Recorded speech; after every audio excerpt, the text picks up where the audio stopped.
1 ayat 1 sampai 3. Pada mulanya adalah firman. Firman itu bersama-sama dengan Allah, dan firman itu adalah Allah. Ia pada mulanya bersama-sama dengan Allah.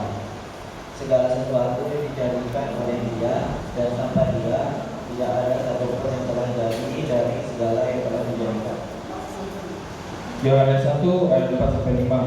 Di dalam Dia ada hidup, dan hidup itu adalah terang manusia. Terang itu percaya di dalam kegelapan, dan kegelapan itu tidak menguasainya. Yohanes 1 ayat 14. Firman itu telah menjadi manusia dan diam di antara kita, dan kita telah melihat kemuliaannya, yaitu kemuliaan yang diberikan kepadanya sebagai anak tunggal Bapa, penuh kasih karunia dan kebenaran. Matius 1 ayat 8. Kelahiran Yesus Kristus adalah seperti itu. Pada waktu Maria, ibunya, bertunangan dengan Yusuf, ternyata ia mengandung dari Roh Kudus. Dulu mereka menyusupi Shalom. Lukas 1 ayat 26 sampai 27.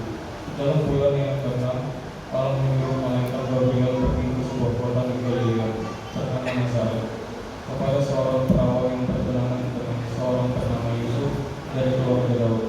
Nama perawan itu Maria. Lukas 1 ayat 8 sampai 29.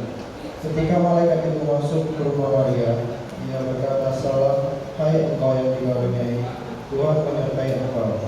Maria terkejut mendengar perkataan itu, lalu bertanya di dalam hatinya, "Apakah arti salam itu?" Lukas 1 ayat 30 sampai 31. Kata malaikat itu kepadanya, "Jangan takut, hai Maria, sebab engkau beroleh kasih karunia di hadapan Allah.